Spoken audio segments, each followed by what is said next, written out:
you know, your country is an idea. It's not just a country. I come from, it's a nice country, Ireland. It's really good. I recommend it to everybody.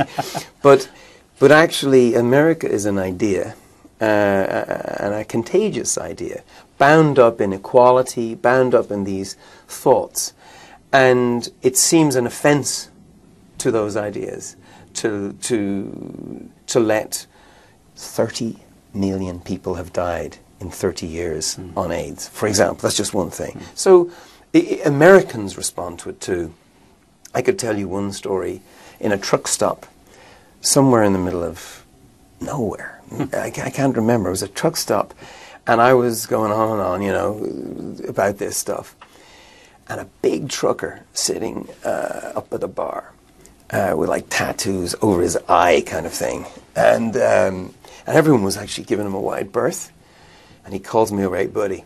And I'm like, and I say, "Okay, hi, hello, sir." And he goes, "Did you just say half the truck drivers on the continent of Africa are going to die because they got this disease?" He said, "Half of them have the disease?" I said, 50%. He said, "If you need a driver, if you want to volunteer," wow. He said, "I would like to give you my name." And that's middle of America. That's who you are. I mean, you are great at beating yourself up. You are just the best at it. And Americans. But that's what makes America great, is that kind of leadership.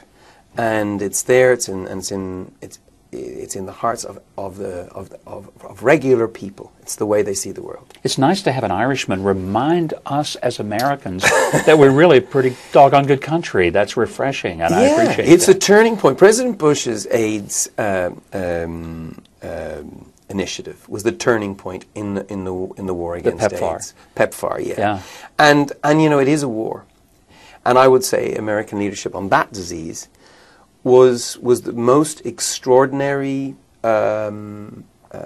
gathering of forces for good since America jumped into the Second World War. It's that big. The history books are that big. Just recently, World AIDS Day, huge international event brought together President Obama, President Bush, President Clinton, Alicia Keys. What a lineup. So what is it that causes people who ordinarily are worlds apart on everything to get together on something of significance? Yeah, the unusual bedfellows. Yeah. It is, yeah. I remember President Clinton said to me, "Well, Bono, that's a big tent you got there." And because, you know, you've punk rockers hanging out with, you know, evangelicals. Yeah. You know, Christian musicians who really did an enormous amount of good on this, next to, you know, soccer moms. And I mean, it's quite a panoply of characters. And I think at a time when America is getting a lot of, giving itself, by the way, a few black eyes, if you don't mind me saying, as well as receiving a few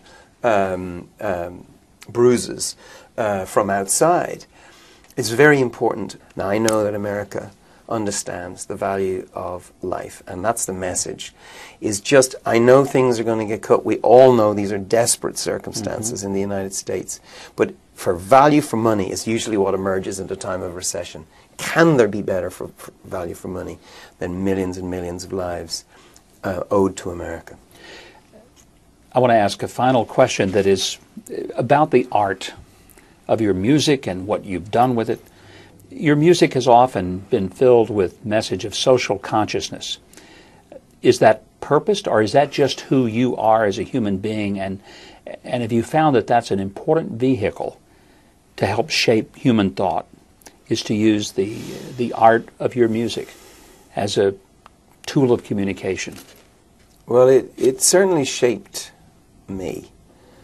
And, you know, I grew up listening to Bob Dylan, Patti Smith, Bob Marley, people who's John Lennon, you know, people where I got the idea that the world doesn't have to be what it is, that it can be, whether it's kissed or kicked or, you know, it can be bent into a better shape. That's the message I got as I was listening to The Clash or whatever it was.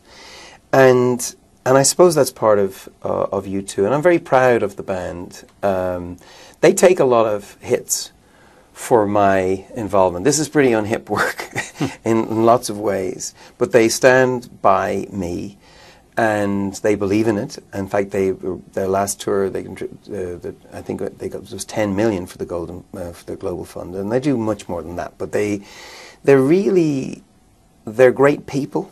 They believe in this, and there's no charter in U2, or there's no. But if there was, I think we think that truthfulness is dramatic and compelling.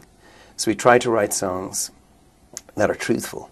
Often, when I was younger, I was throwing stones at the enemy. You know, as I got older, I realized that the enemy was a lot closer to home in my own heart and the hypocrisy of my own heart. So the songs started to turn more on us and different themes. But that's probably where it comes from. You've done a remarkable job. I want to say thanks on behalf of all human beings around the world for advocacy that has led to the saving of literally millions of lives. And I wish you the very best. And one other thing, you have a knack for getting people of wide political variances together. We might need to run you for president of the United States. That would be a very scary moment for the world. You, on the other hand, I think would bring the Reagan-like statesmanship that's so missing.